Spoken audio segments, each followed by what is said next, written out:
fois-ci pour la deuxième partie de notre podcast hebdomadaire. Et cette fois-ci, le voyage se fera en Allemagne, où nous spécialistes nous parlerons de la Bundesliga 2 et derrière la Bundesliga.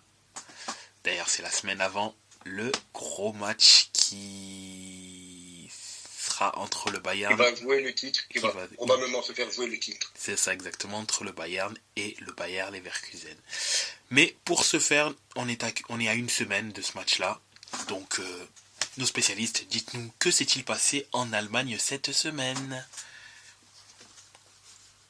Alors, je voudrais d'abord passer par la Bundesliga 2, parce qu'il y a eu un miracle. Il y a eu un miracle. Schalke s'est imposé. Je répète, ceci n'est pas un exercice.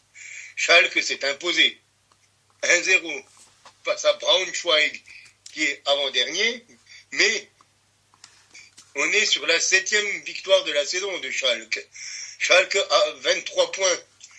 Ils sont presque dans une dynamique positive, car on n'est plus qu'à -8 au niveau du classement, et on a réussi à être à 3 points des places qui ne sont pas pour la descente ou pour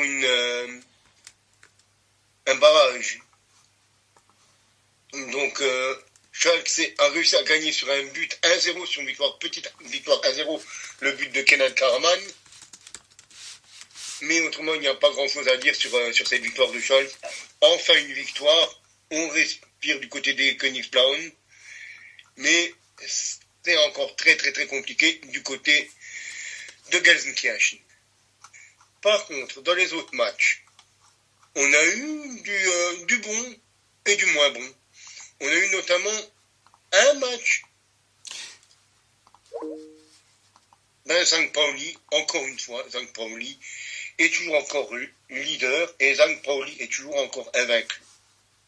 Fürth pensait, après ces 2 victoires consécutives et ces 4 matchs sans perdre, pouvoir embêter St. Pauli, mais les Pirates de Hambourg sont vraiment injouables. Et malgré le fait que Pauli avait ouvert le score et avait mené 2-0 avant que Fürth revienne au score juste avant l'heure de jeu, on s'est dit jusqu'à 10 minutes de la fin du match, ils peuvent le faire, les clés de l'État. Ils peuvent en mettre un 3e. Mais finalement, le 3e but, ça a été mis à la 80e minute par Elias Saad. Il donne la victoire à St. Pauli et qui finalement donne une 11e victoire de cette saison à St. Pauli. Équipe toujours encore invaincue, je le répète, dans les grands championnats. Autrement, on a Hambourg qui s'est réveillé, le HSV qui allait s'imposer sur la pelouse du Hertha Berlin, 2-1. Donc du coup, il remonte au classement. Les Rothausen de Hambourg, l'autre équipe de Hambourg, du coup. Et autrement, on a le Holstein Kiel qui était sur une bonne dynamique, mais là, ça fait 3 matchs sans victoire, 2 défaites, et là, ils ont fait match nul. Les joueurs de l'Est allemand. C'était un derby d'ailleurs d'Allemagne du Nord-Est entre Magdebourg et Kiel. On a Karlsruhe qui a fait match nul à domicile face à Wiesbaden. 2 partout. On a aussi eu un 2 partout entre Nuremberg et Osnabrück. D'abord, on a fait un match renversant, je dirais, contre Düsseldorf. Un 4-3, avec les 2 derniers buts à la 82e et à la 90e. Un pour Paderborn et un pour Düsseldorf. On a Elversberg qui s'est enfin imposé de nouveau en s'imposant 2-1 face à Kaiserslautern dans une sorte de derby du Sud-Ouest, car Elversberg est l'équipe la plus proche de nos frontières du côté français. Kaiserslautern est à environ 1h30 de la frontière. Hanovre s'est imposé 2-1 sur sa pelouse face au Hansa Rostock, avec un carton rouge d'Alstenberg en fin de rencontre. Et du coup, au classement, on a St. Pauli qui est toujours leader, avec 0 défaite. C'est vraiment incroyable au bout de 20 matchs. 11 victoires, 9 matchs nuls. Après, c'est pas une grosse attaque, hein. 38 buts marqués pour 18 pris, ça fait une différence de plus 20. C'est largement supérieur à tout ce qui se fait dans cette Bundesliga 2. Mais ils sont devant l'autre équipe de Hambourg qui a repris du coup l'avance sur Greuther Fürth et sur Holstein Kiel avec 37 points. Le Holstein Kiel qui est 3e avec 1 point de retard sur le ASV. Greuther Fürth est dans le top 4 avec 35 points. Puis viennent 3 équipes à 31 points. Düsseldorf 5e, Hanovre 6e et le 7e Paderborn. Karlsruhe 8e, Elversberg avec sa victoire et 9e. Il passe devant le FC Nuremberg. Le 11e, c'est le Hertha Berlin qui enchaîne un 4e match sans succès. Wiesbaden est 12e, Magdebourg est 13e. Schalke avec sa victoire remonte à 14e position. Kaiserslautern du coup lui glisse à la 15e. Rostock est barragiste et les actuels relégués sont Brunswick et Osnabrück. Osnabrück qui sera très probablement relégué en fin de saison, car ils ont déjà 9 points de retard sur l'Eintracht Braunschweig et sur le Hansa.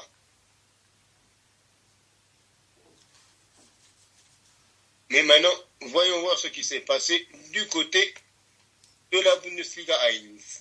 Avant, comme tu le disais si bien, le match à attendre ce week-end prochain.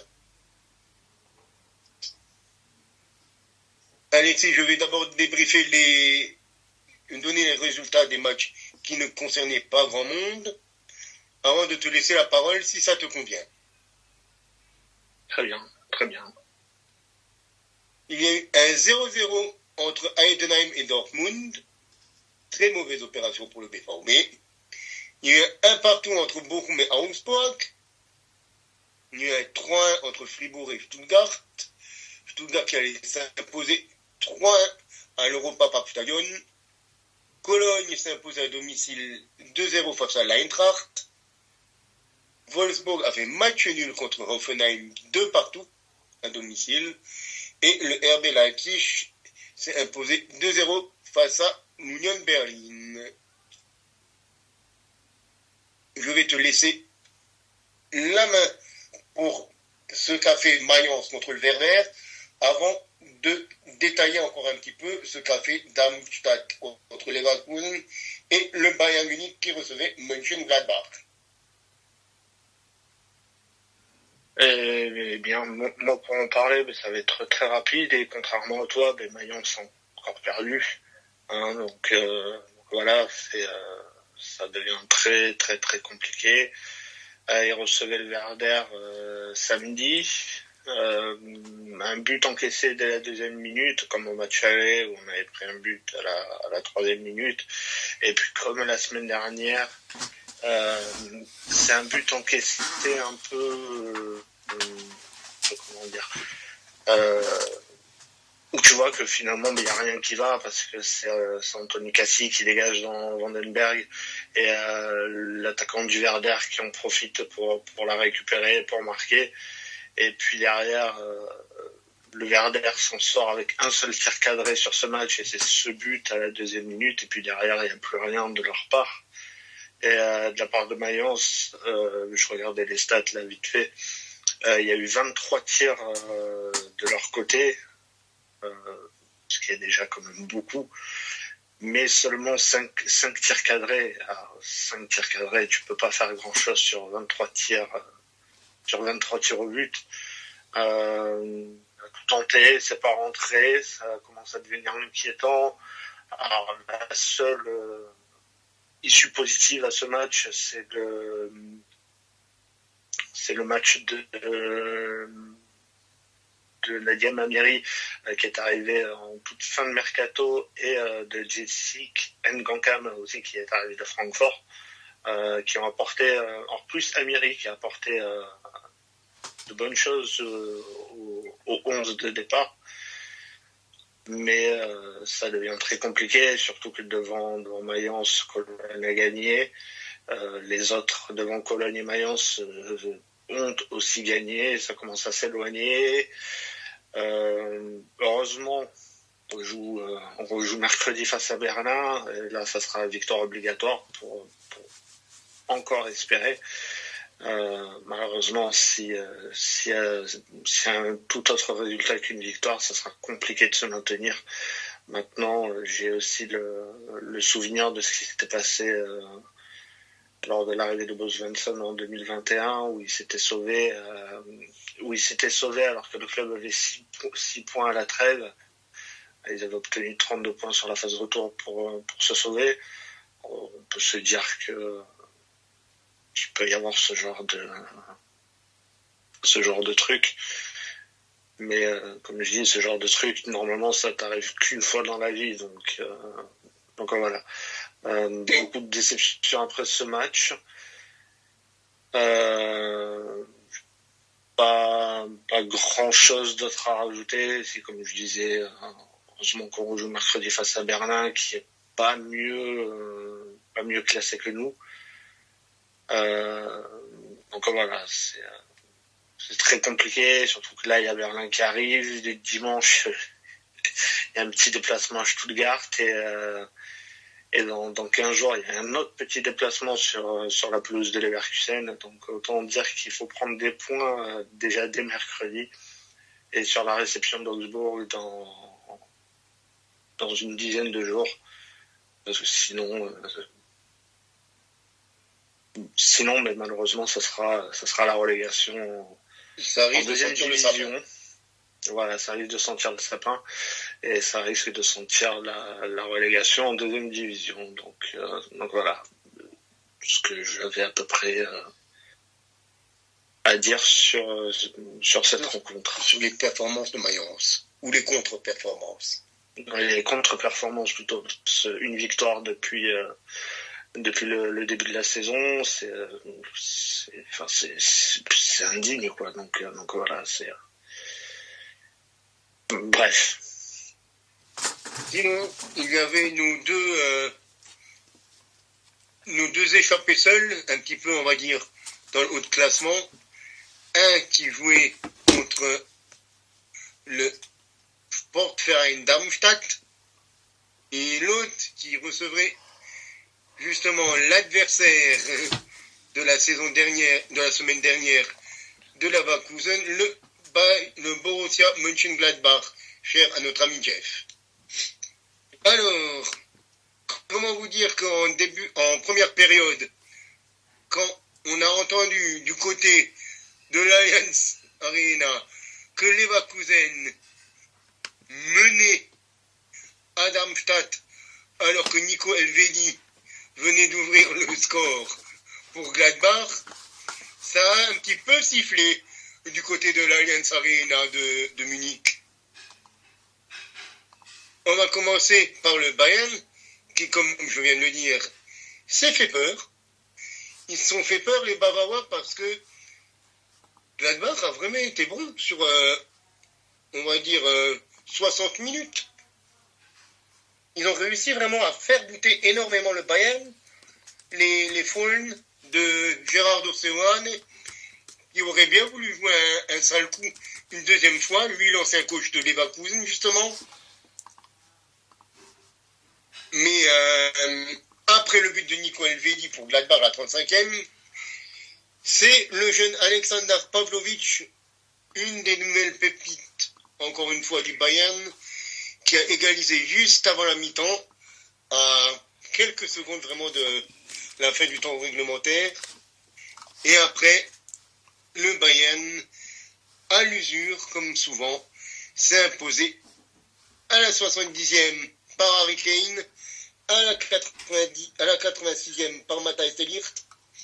Mais, franchement, Gladbach n'a pas démérité. Ils ont tiré seulement 3 fois cadré au but, mais ils ont eu des possessions, ils ont eu des tirs. Ils ont énormément gêné le Bayern au niveau du milieu de terrain. Et le Bayern a vraiment compté sur ses individualités encore une fois, notamment par Harry Kane. Je me souviens que jusqu'à l'heure de jeu, les commentateurs de BeIN disaient « Oui, alors Harry Kane, on l'a encore peu vu, on n'a vraiment pas vu, il est vraiment bien muselé par cette défense de Gladbach. Même tout le secteur offensif était vraiment bien tenu, à part peut-être le Roi Sané qui était vraiment très très bon. Mais Thomas Müller qui n'y arrivait pas, Musiala qui était vraiment absent, faut dire ce qui est. On a eu aussi les entrées des nouveaux arrivants, comme Sacha Boey. On a failli avoir l'entrée de Brian Zaragoza, mais finalement, il n'est plus entré en toute fin de match. Il était parti s'échauffer. Mais le Bayern qui a eu très très chaud par rapport à un Gladbach qui a été très très remuant, notamment par d'anciens de la Ligue 1 comme Franco Nora, comme Ngoumou, comme Sibatcheux qui a beaucoup pesé sur les défenses. Mais le Bayern s'est imposé à l'expérience, j'ai envie de dire. Alors que Leverkusen se sont appuyés sur le premier doublé d'un jeune joueur, Nathan Tella, l'anglo-nigérian, le néo-international nigérian qui n'a pas été appelé pour la CAN, qui a offert un doublé précieux, j'ai vraiment envie de dire important, précieux, crucial, avant justement de jouer le Bayern samedi prochain. On a eu un Darmstadt qui n'a pas vraiment opposé quelque chose face à cette équipe de Leverkusen. Ils ont tenté de jouer bas, ils ont tenté de jouer tous dans leur but, quoi. Et quand on regarde les stats, c'est du 20 tirs à 8, 68% de possession de balle pour Leverkusen. Les passes, il y en a 400 de plus, tout pile. La précision des passes aussi n'était pas au rendez-vous du côté de Darmstadt, seulement 75% de précision de passe. Beaucoup de fautes, beaucoup plus de fautes. On voit que c'est une équipe qui n'a pas vraiment le niveau, quoi, pour jouer à un niveau aussi intense. Mais du coup, on a les deux équipes qui se tiennent en 2 points. Et donc, du coup, je vais vous donner le classement. On a Leverkusen qui est toujours aussi invaincu avec 52 points, 16 victoires, 4 matchs nuls. C'est extraordinaire, il n'y a pas d'autre mot. Il y a le Bayern qui est quasiment tout aussi extraordinaire avec 50 points en 20 rencontres. On a Stuttgart qui est 3e, qui reprend la 3e place à Dortmund avec une victoire et qui repasse 3e avec 40 points. Dortmund, du coup, est 4e, se fait chipper la place par Dortmund. Leipzig est 5e, Francfort est 6e, Fribourg 7e, Hoffenheim 8e. Le Werder ferme la première moitié de classement à la 9e place. Heidenheim est 10e. Heidenheim qui était vraiment sur des bonnes bases, qui là a enchaîné 4 matchs nuls de suite. 4 matchs nuls de suite, c'est aussi ce qu'a fait Wolfsburg, le 11e. Augsbourg est 12e avec un seul match gagné en 5 rencontres, tout comme Gladbach qui est 13e et Wolfsburg qui est 14e. L'Union Berlin est 15e et premier non relégable non barraviste. Cologne est 16e avec 15 points à 4 points de Mayence et de Darmstadt. Et donc, évidemment, le match qui sera très probablement pour le titre il sera samedi à 18h30 à la Bayer Arena, le Bayer Leverkusen qui reçoit le Bayern Munich, le top pile, le match du titre certainement. Donc, malheur aux vaincus. Merci de ces informations et de cette actu concernant la Bundesliga. Bien évidemment, on sait très bien que on aura un retour concernant la prochaine journée de Serie A et je n'y manquerai pas d'attendre déjà le match en 1 et d'avoir vos avis concernant ce match, le déroulé et éventuellement donc le résultat et ce que peut entraîner également le résultat quant à la suite du championnat. Évidemment, tu parles de la Bundesliga. Bundesliga, bien évidemment, bien sûr. Et donc, dans notre périple européen, je propose que cette fois-ci, on se dirige vers notre France et qu'on parle tout d'abord de Ligue 2, bien évidemment, et ensuite remonter à l'étage supérieur, vers la Ligue 1, savoir ce qu'il s'est passé, même si, fortunes diverses, certains n'ont pas eu de résultats positifs. Mais bon, c'est la vie, hein, on peut pas tout avoir dans le foot. Donc, tout d'abord en Ligue 2, Alexis, que s'est-il passé ? Et tout d'abord, est-ce que Bordeaux a fait un résultat qui t'enchante ? On va continuer dans la déconne. Hein. Non, Bordeaux n'a pas gagné, Bordeaux a perdu. En plus d'avoir perdu le match, je pense que Bordeaux a perdu toutes ses illusions de barrage. Si vraiment ils en avaient déjà eu. Donc ils ont perdu le match 2-1 face à 3. Et en fait, comme Mayence, c'est un match où ils ont dominé quasiment le match en entier. Et finalement, on finit par prendre un but à la 65e minute par un joueur troyen. Donc voilà, on trouve le moyen d'égaliser juste avant les arrêts de jeu sur un penalty très très généreux. D'ailleurs, on ne sait pas ce qu'il siffle en fait l'arbitre. Donc il siffle le penalty pour nous, penalty généreux pour Bordeaux, que Barnet transforme sous la barre transversale, et puis on se dit que finalement on va prendre un point et puis c'est déjà pas mal. Et au final non, parce que évidemment ils peuvent pas tenir un résultat comme face à Angers par exemple la semaine passée. Une faute de Johnson, donc le gardien de but, dans la surface, et un penalty transformé à la 94e minute, et puis une défaite 2-1 qui continue de laisser Bordeaux aux alentours de la 12e, 13e place. Donc voilà, c'est un match perdu, c'est un match qui va nous faire rester en Ligue 2 encore une saison de plus, si vraiment on y reste. Donc voilà, c'est une nouvelle déception après les matchs qui s'étaient passés récemment du côté de Bordeaux, notamment la victoire la semaine dernière face à Angers. Donc voilà, grosse déception, et surtout quand on sait qu'on reçoit Grenoble la semaine prochaine, qui est troisième de Ligue 2. Ça risque d'être très compliqué. Donc voilà, voilà ce que j'avais à peu près à dire. Si tu veux que je passe sur les résultats et sur le classement.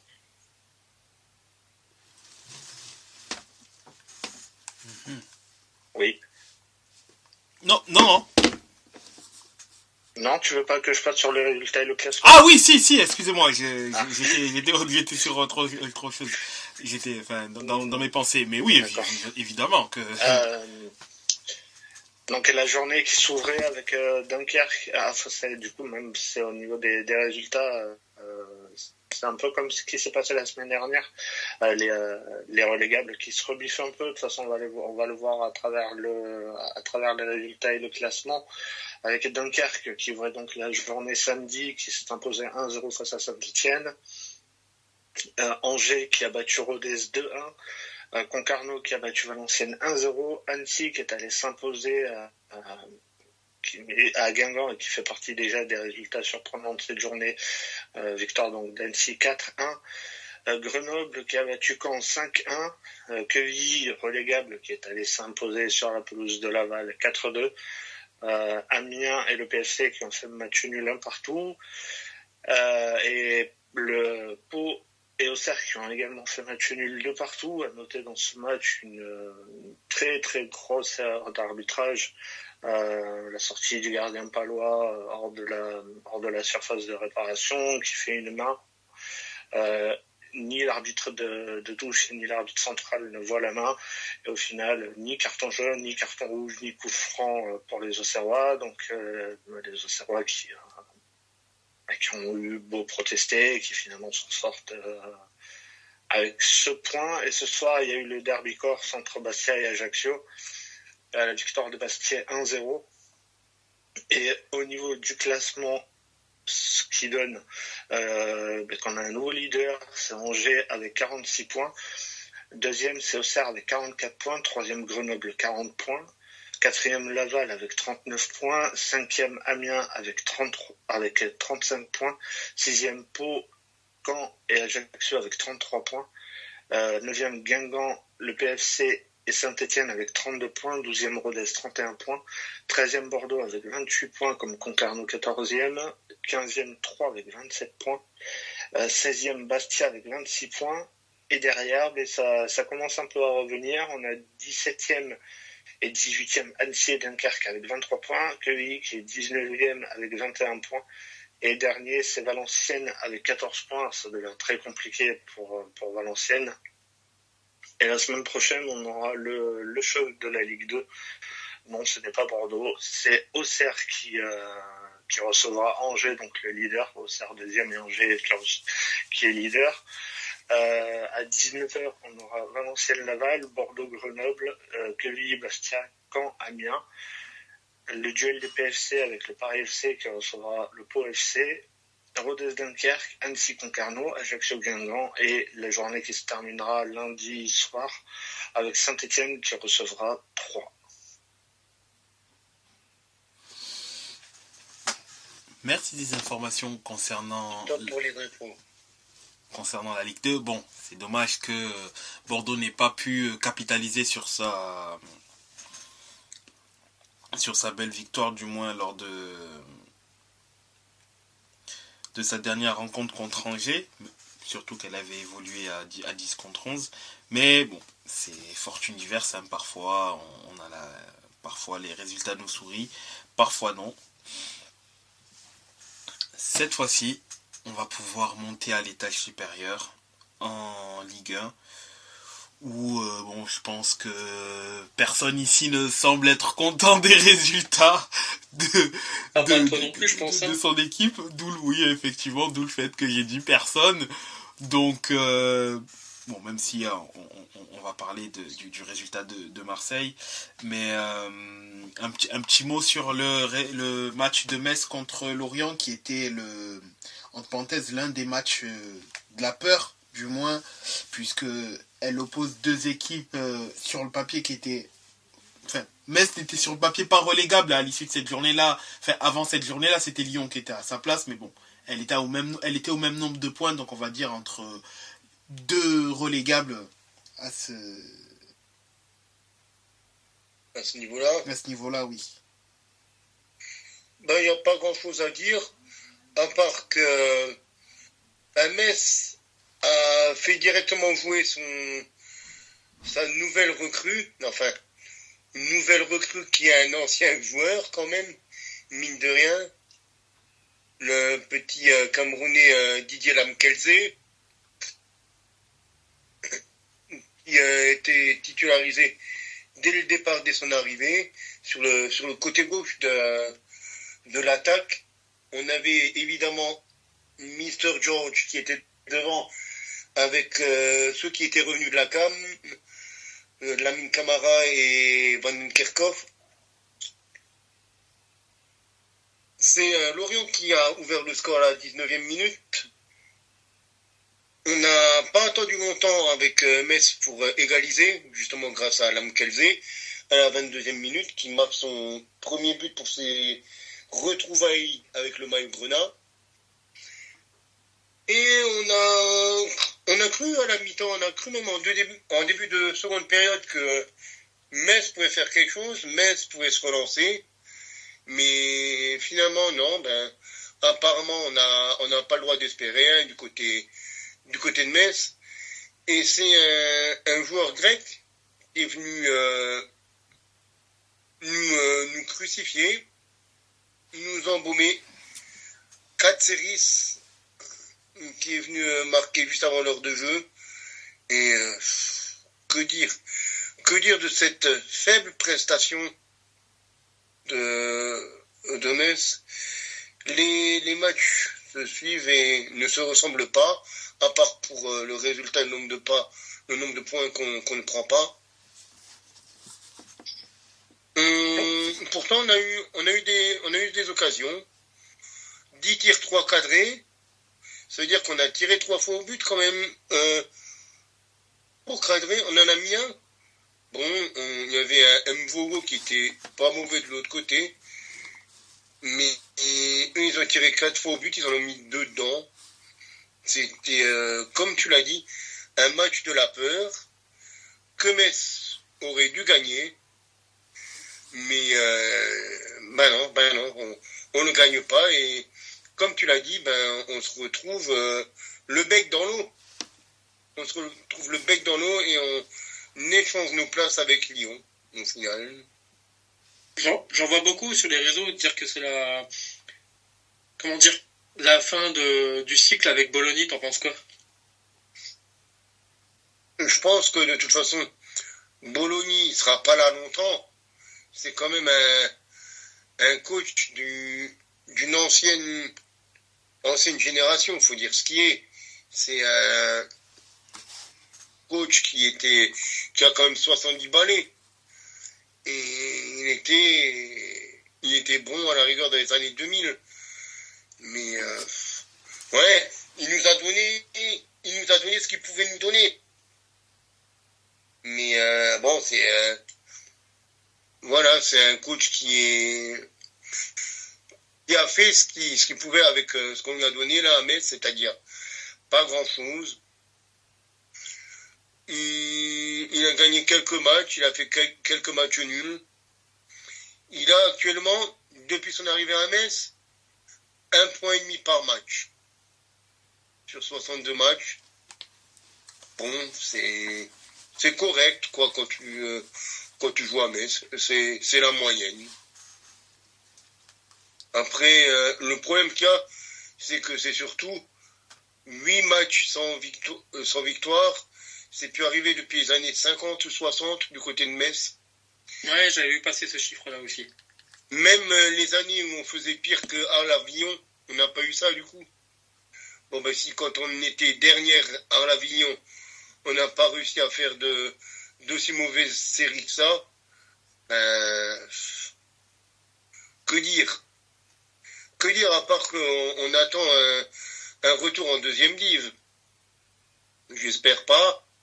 J'espère qu'on arrivera à se maintenir. J'espère qu'on arrivera à jouer des barrages, à faire quelque chose, quoi. Mais je pense qu'il y a des capacités quand même quelque part. Il y a des possibilités. Il y a les matchs prenables. Il y a les joueurs qu'il faut à peu près pour au moins se maintenir sans être prétentieux non plus, quoi. Le problème qu'il y a, c'est que on avait des joueurs et on les a tout simplement vendus aussi, quoi. Et les joueurs qui sont revenus ou qui prennent leur place n'ont pas les mêmes qualités et on continue en fait à jouer dans des systèmes qui sont faits pour les joueurs qu'on a vendus, donc pas pour les joueurs qu'on a actuellement. Je pense notamment à Kwao, dont l'apport était bon offensivement, parce que c'était un joueur très tonique qui montait beaucoup, qui était bon, perfectif défensivement. Mais quand on voit un garçon comme Colin, qui joue arrière droit actuellement, c'est un garçon qu'on est allé chercher à Birmingham et qui n'arrive pas à s'imposer physiquement en Ligue 1. Donc on me dit que c'est un garçon qui a joué je sais pas combien d'années dans les championnats anglais et qui n'arrive pas à jouer physiquement. Après, c'est pas pour manquer de respect, parce que Birmingham, toujours dans mon cœur, hein, mais ça reste Birmingham, quoi. C'est pas... Ouais, mais c'est quand même de la deuxième div anglaise. Soi-disant le meilleur championnat du monde, attention. Oui, donc il était Brentford, il a fait Birmingham. Donc ça veut dire quand même le garçon de 2015 à cette saison, il a fait 8-9 saisons dans l'élite, dans l'antichambre du football anglais. Et le garçon là, il tient pas la route physiquement. Problématique quand même. Ah, les kebabs et les pâtés lorrains sont trop bons à Metz, hein. Ah ben les pâtés lorrains sont bons, mais le problème c'est que les défenseurs le sont moins. Et même les joueurs qui tenaient la baraque encore au début de saison, comme un Ismaël Traoré, un Kandé, un Udol, un Kevin Endoram quand il joue, ben ils ne tiennent plus la baraque. Et du coup, ben on est le bec dans l'eau et puis on tient pas la route. On tient juste pas la route. Quand tu regardes, je vais regarder là en live, c'est quand la dernière victoire du FC Metz. Je remonte. Ben tiens, c'est drôle ça. La dernière victoire du FC Metz, c'était justement face à Lorient. Le 26 novembre. La dernière victoire en Ligue 1, c'était le match aller contre l'équipe qu'on vient de jouer. Ce week-end. Putain. C'est pour dire, depuis, défaite à Lille, défaite contre Brest, défaite contre Montpellier, défaite au PSG, défaite contre Clermont, défaite contre Toulouse, défaite à Nice, défaite contre Lorient. À part le match nul contre Clermont, c'est que des défaites.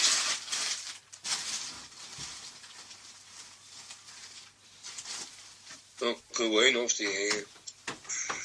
De toute façon, le président veut vendre le club, il arrive sur ses 75 ans, il a dit qu'il allait vendre le club.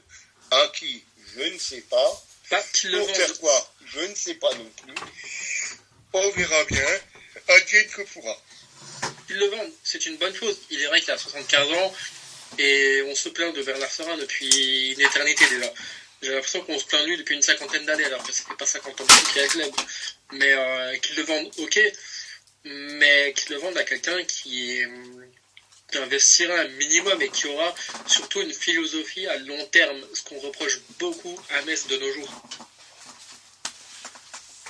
Et la question qu'il y a aussi, c'est qui veut mettre des sous sur une équipe comme Metz?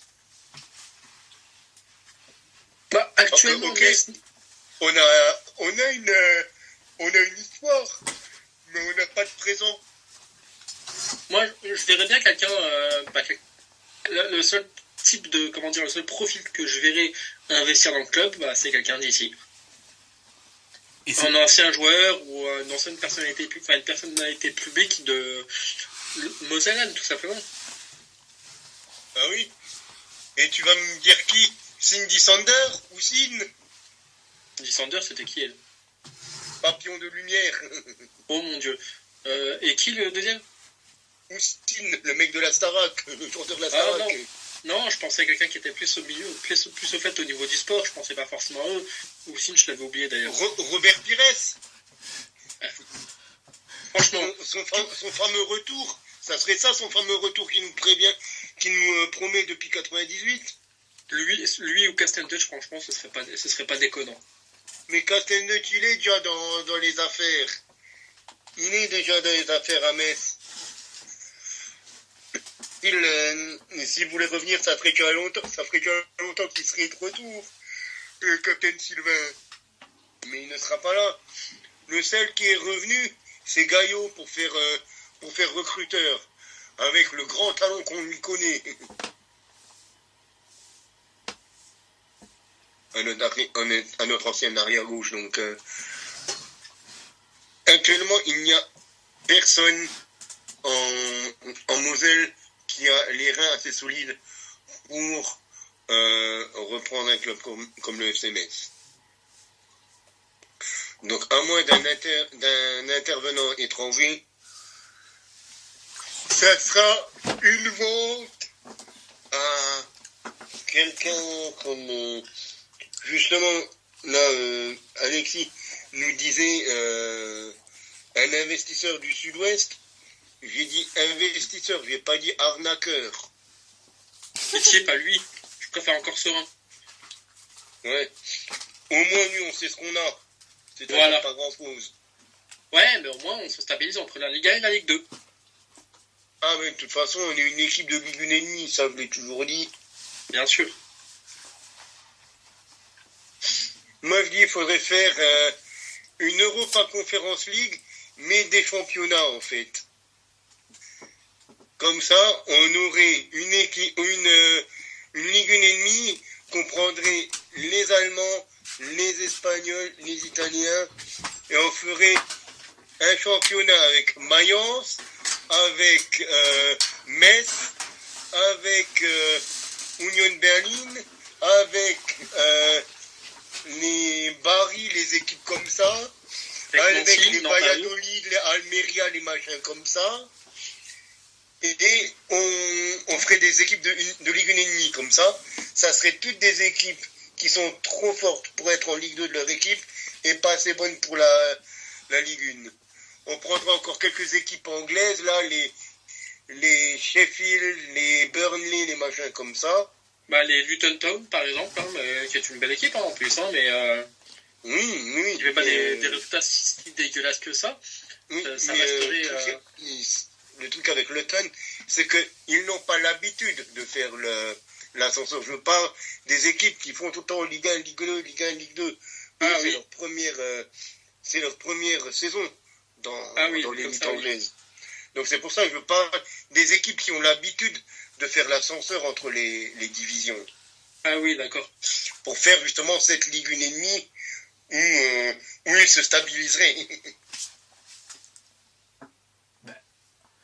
Après, pour le FC Metz, pour pouvoir notamment valoriser du moins le club, tu peux parler au niveau de la formation. Le fait est que je sais pas si c'est un partenariat ou c'est avec le Sénégal, les Générations Foot.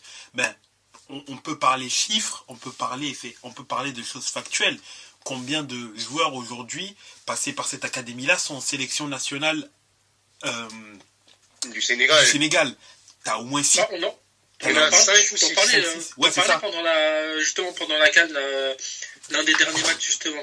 C'est ça, ouais. Exactement. J'en ai parlé, oui. T'as au moins 5-6 joueurs qui sont globalement titulaires en plus, qui sont passés par le FC Metz. Tu vois, ça montre que déjà en termes de repérage de talent, bon, ici c'est ciblé sur l'Afrique, sur le Sénégal, soit.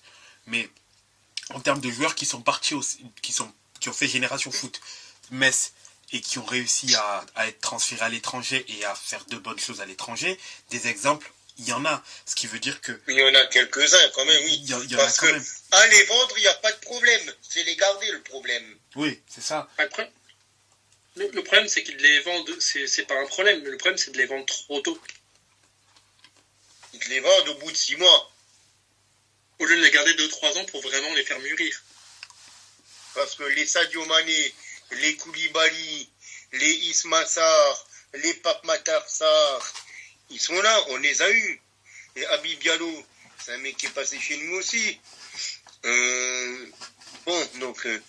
Des garçons messins, on en a eu. Des garçons talentueux, on en a eu. Sadio Mané, c'est quand même un mec qui a été top 3 Ballon d'Or. Je crois qu'il y a juste le gardien qu'on n'a pas eu en tant que Sénégalais international. Ouais, c'est probable. Mais sinon, il y a presque de quoi faire un 11. Mais enfin, l'exemple qui me vient. Par exemple, Pape Matar Sarr, qui est jeune hein, encore, qui est très jeune. Après, c'est vrai qu'il a été prêté, enfin, il a été acheté, reprêté à Metz et après, qui est reparti donc, reparti du moins définitivement donc à Tottenham. Et on voit sous Postecoglou, qu'en fait, Postecoglou, après, il a de la chance justement d'avoir aussi ce coach. Mais est-ce que, par exemple, même si dans la plupart du temps, je suis complètement d'accord avec vous sur le fait d'avoir, ça aurait été mieux d'avoir la possibilité de pouvoir les garder plus longtemps. Mais par exemple, est-ce qu'un Pape Matar Sarr, aujourd'hui, tu le verrais autant, enfin, même s'il a une très très grande marge de progression pour le coup, parce qu'il est super talentueux ce joueur-là, mais est-ce que éventuellement avec une saison à Metz, aujourd'hui, tu penses qu'il aurait plus de chances de plus progresser qu'aujourd'hui une saison avec Postecoglou? Après, c'est vrai que c'est un peu traître de le dire de la façon dont je le dis, parce qu'en fait, là, je sais qu'il a Postecoglou et c'est un entraîneur qui magnifie offensivement ses joueurs. Donc c'est facile de dire, ah ben tu préfères qu'il soit avec Laszlo Bologna ou avec Postecoglou? Alors que lorsqu'il a été transféré définitivement, enfin, c'était pas Postecoglou encore le coach, donc on ne pouvait pas savoir qu'il aurait autant de possibilités de pouvoir s'exprimer. Mais parfois aussi, le fait est d'être transféré peut-être tôt, mais avoir un coach qui te permet de pouvoir te développer offensivement, ça peut aussi avoir du bon. Après, c'est pas le seul offensif qui est très bon cette saison. Hein. T'as Son, mais bon, Son c'est habituel. T'as Madison, c'est très dommage qu'il s'est blessé. Bon là il revient, mais quand il reviendra à 100%, on verra de nouveau du moins la machine des Spurs tourner à plein régime et on verra qu'offensivement ça sera mieux. Pape Matar Sarr également, il apporte son grain de folie, sa vision de jeu et je pense pour le coup vraiment qu'il va. J'espère que Postecoglou va rester longtemps parce qu'il risque très fortement d'exploser sous ses ordres à lui. Parce qu'il y a tout pour qu'il puisse réussir. Tu as oublié mon ami, Richarlison. Oui, Richarlison aussi également qui revit après. Richarlison, le mec il est quand même un buteur à 7 reprises sur les 8 derniers matchs. C'est ça exactement. Après, Richarlison l'a aussi expliqué. Il est vrai que d'un côté ça part du coach, mais aussi beaucoup de lui-même, où il a clairement fait un travail mental sur lui-même parce que ça n'allait plus globalement, et c'est ce qui lui a permis de pouvoir se recentrer à nouveau sur son football et de donner la pleine mesure de son talent tout simplement. Et on lui est bien mal lui en a pris puisque en ce moment il est en train de carburer et tant mieux pour lui s'il peut retrouver la forme, hein. C'est tout ce qu'on peut lui souhaiter, hein. Un joueur peut-être en dessous de son niveau, mais s'il est en dessous parce qu'il y a des raisons également personnelles et mentales, ce qui semblait être le cas pour Richarlison puisqu'il l'a dit, hein, qu'il est parti voir un psy, etc. et que tout ça aussi a joué, et ben c'est bien, tu vois, c'est bien, et au-delà de l'aspect du foot, tant mieux qu'il soit positif et qu'il soit assez bon du moins déjà dans sa tête avant d'être bon sur le terrain, c'est le plus important, parce que bon, si la tête ne suit pas, malheureusement ça peut parfois aller et arriver dans des situations qui malheureusement mènent vers des issues tragiques, donc et ça on le souhaite à personne.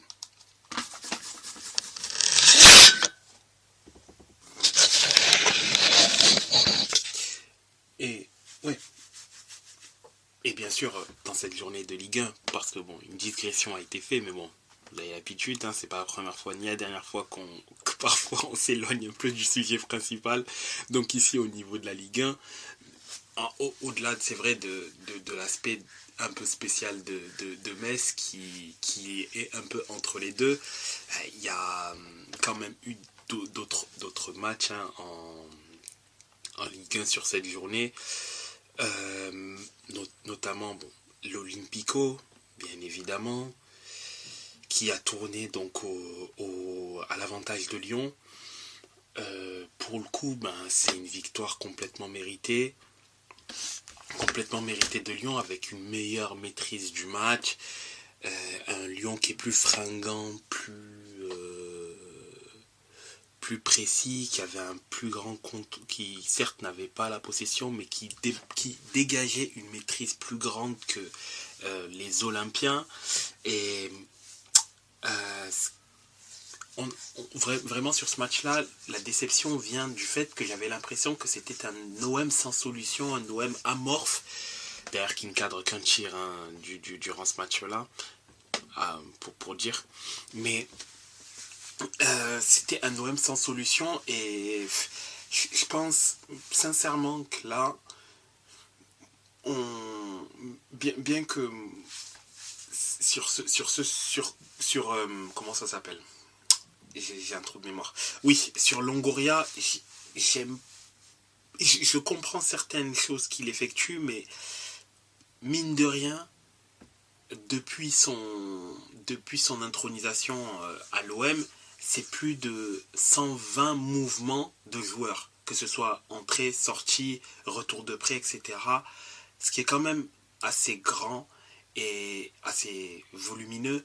Je veux bien entendre qu'avec lui, il n'y ait pas... Enfin, le terme d'intouchable est un terme qui peut paraître galvaudé avec lui, tant il a la capacité de pouvoir faire partir plusieurs joueurs qui, un jour, sont des titulaires indiscutables, mais avec un autre coach, c'est pas le cas, donc après il les exfiltre et les fait partir. Le problème est que on n'est pas sur Football Manager, on n'est pas sur FUT ni sur FIFA mode carrière. Un effectif, si tu veux qu'il gagne, faut de la continuité. Quand t'as pas de continuité, tu gagnes pas. Je connais pas d'équipe qui a un tel turnover. Enfin,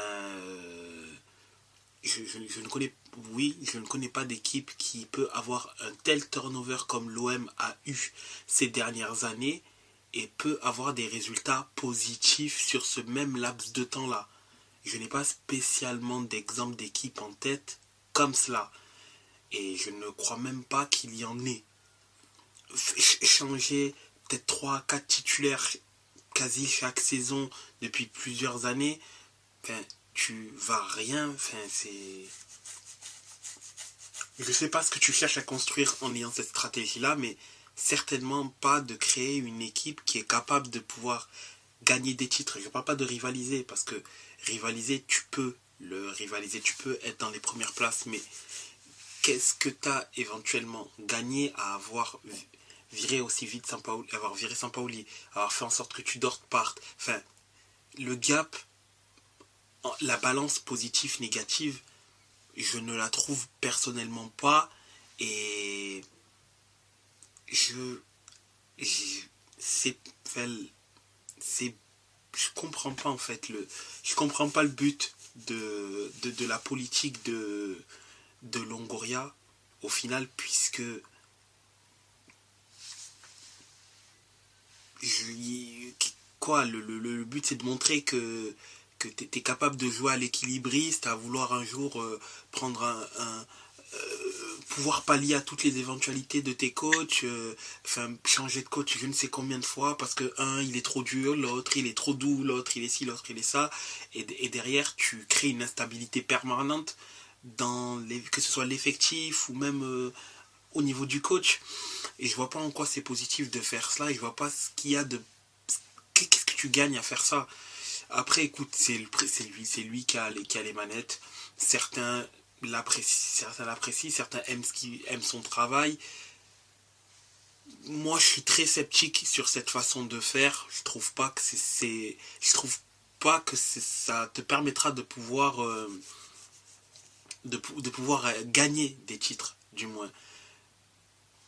Parce que mine de rien, par exemple, je sors d'exemples d'équipes qui ont également eu le fait de vendre éventuellement beaucoup de joueurs, etc. Par exemple, Monaco 2017, c'est quand même l'aboutissement de quelque chose. C'est quand même l'aboutissement de quelque chose. Après, oui, effectivement, derrière les équipes partent, mais bon, voilà, la conséquence, c'est que forcément, tu peux pas, le turnover que tu imposes fait qu'il y a un moment donné, il y a un creux.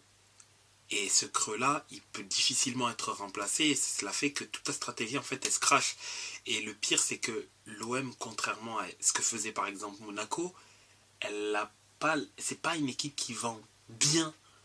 Sauf très rare cas, c'est pas une équipe qui vend bien. Parce qu'en plus d'acheter parfois au prix fort, elle revend mal. Et ce qui fait que t'es déjà dans une boucle où tu as il y a beaucoup d'entrées, beaucoup de sorties, t'achètes souvent cher, mais tu revends pas très bien, donc tu creuses le déficit en sachant qu'il y a déjà un déficit derrière. Parfois, tes résultats en compétition européenne, ils n'ont pas progressé d'un iota. Enfin, c'est compliqué. C'est compliqué. La défaite, elle est complètement méritée. L'OM qui va dans le ventre, enfin, qui s'approche tout doucement du ventre mou du classement. Là, il est actuellement 8e. Bon, qu'à 3 points de Lens, hein, mais bon, Rennes est à 1 point, on est à 3 points de Lens, tout comme l'OM est à 4 points de Strasbourg qui est 10e du classement. Là. Donc en gros, là, le ventre mou, on est autant proche de la 6e quasiment que de la 10e place. Donc là, l'OM est dans une mauvaise position. Apparemment, il y a une réunion de crise qui a été effectuée. Bon. Après... c'est encore une fois compliqué, hein. Quand tu crées de l'instabilité à chaque fois, ben forcément ça rejaillit sur l'effectif. Brest et Nice, l'un des autres chocs de haut de tableau qui n'a pas accouché d'une victoire, donc les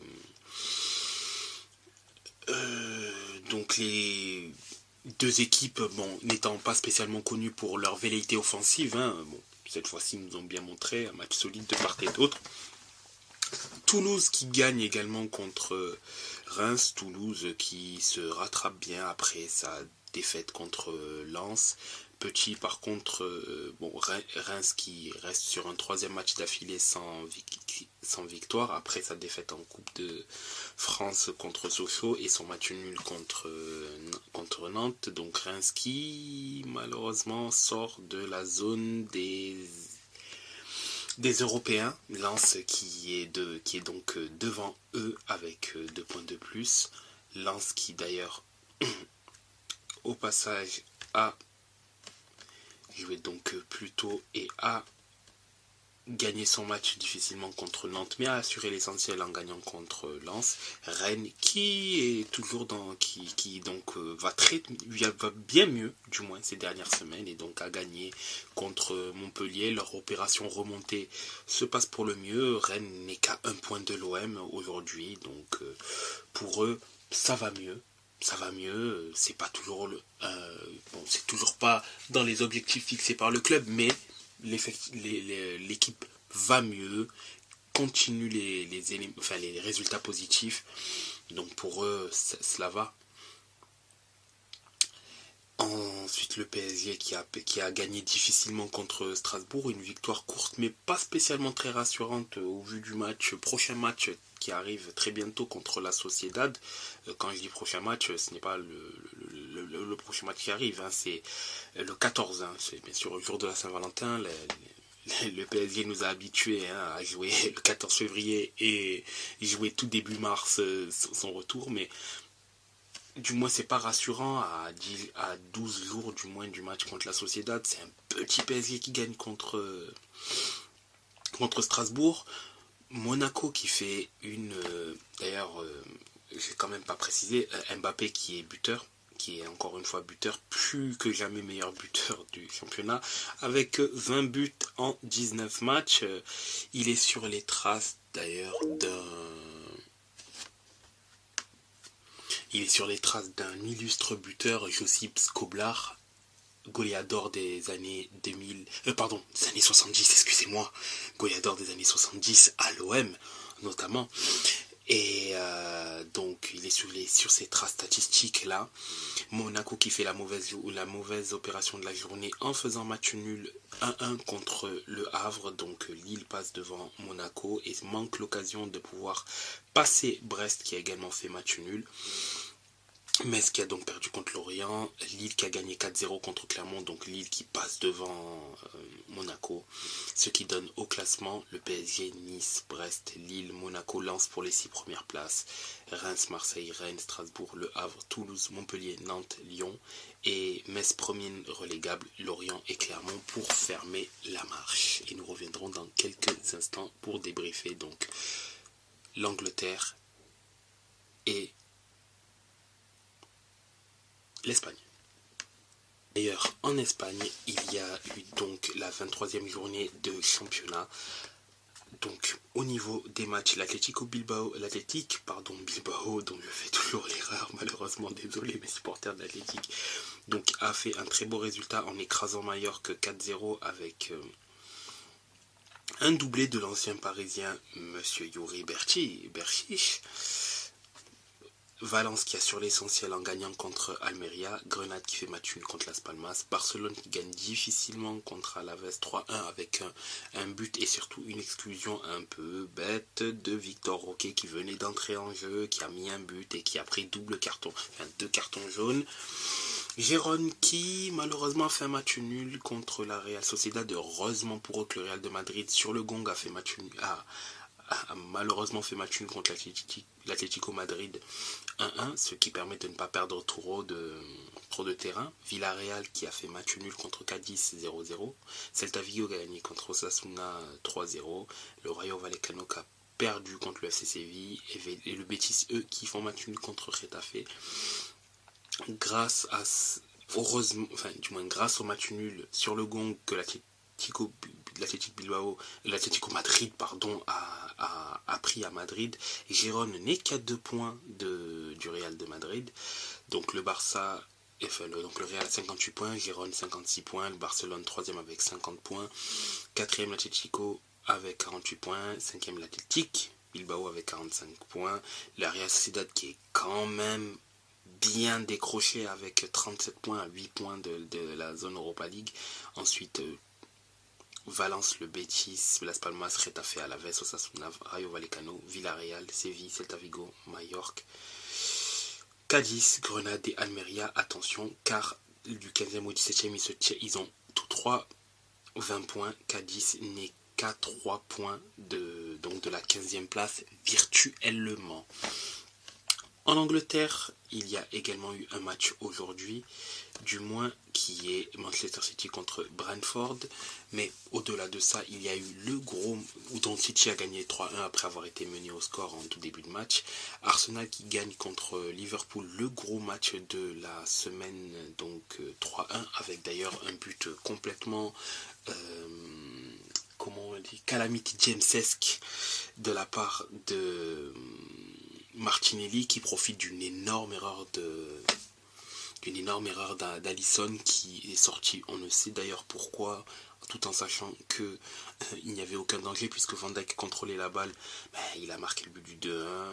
Konaté a pris également double carton jaune et Trossard sur la fin de match a crucifié les joueurs de Liverpool. Arsenal qui revient à 2 points du moins de Liverpool. 2 points de Liverpool, c'est ça, puisqu'il y a égalité de points avec Manchester City. Bournemouth qui fait match nul contre Tottenham, Chelsea qui fait la mauvaise affaire en perdant 4-2 contre les Wolves, Manchester City qui se rassure un petit peu en écrasant West Ham 3-0 avec un Højlund très intéressant, très bon.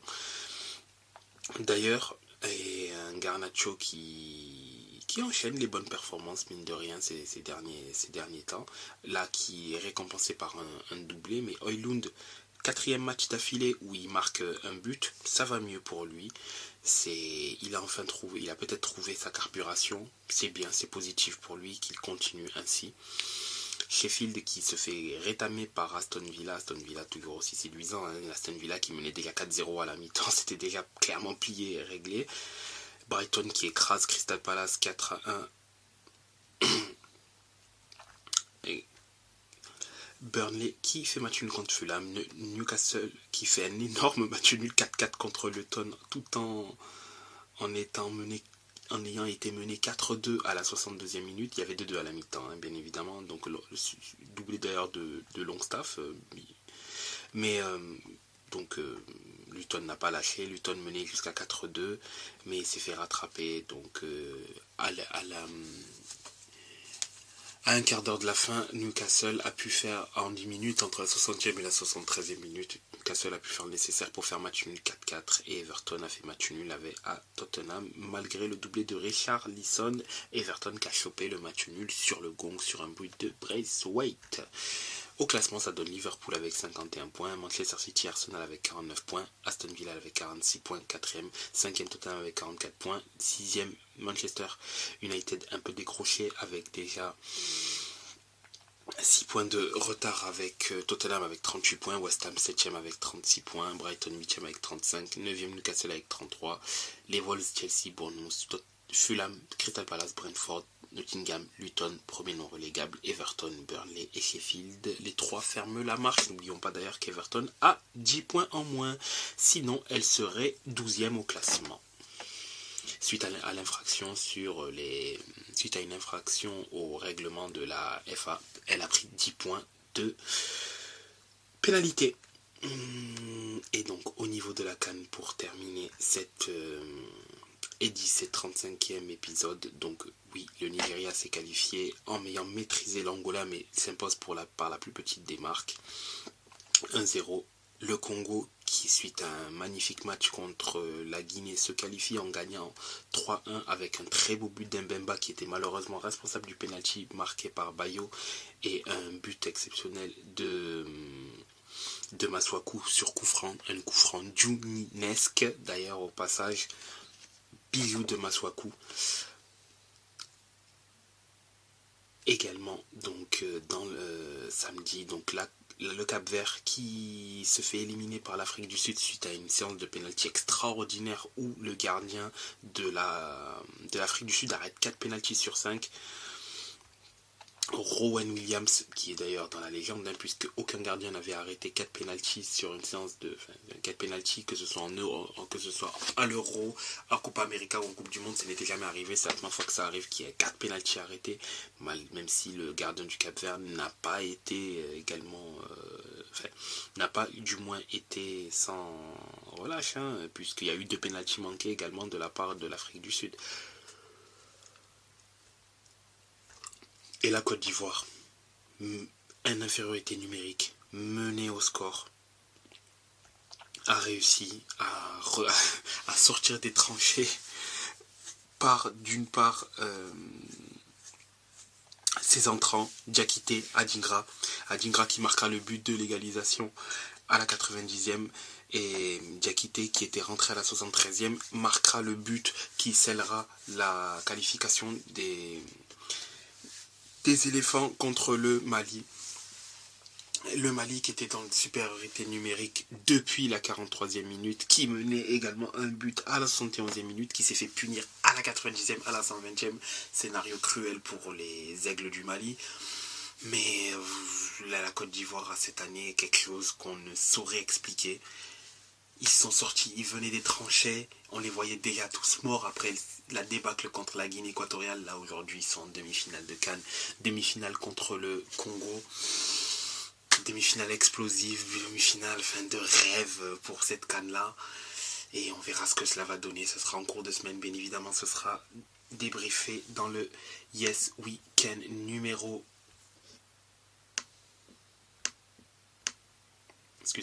pour le Yes Weekend numéro 5 qui sera uniquement axé sur les demi-finales, et le Yes Weekend numéro 6 uniquement axé sur la finale de la CAN, tout simplement. C'était la table ronde pour le 35e épisode de notre podcast.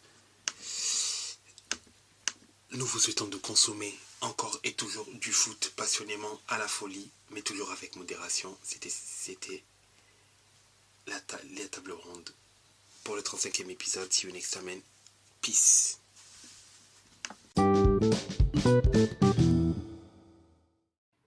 Afin de nous suivre sur les différents réseaux sociaux, vous pouvez aller sur Facebook, La Table Ronde, sur Twitter, La Table Ronde 777, sur Instagram, La Table Ronde, 2 fois tiré du 8.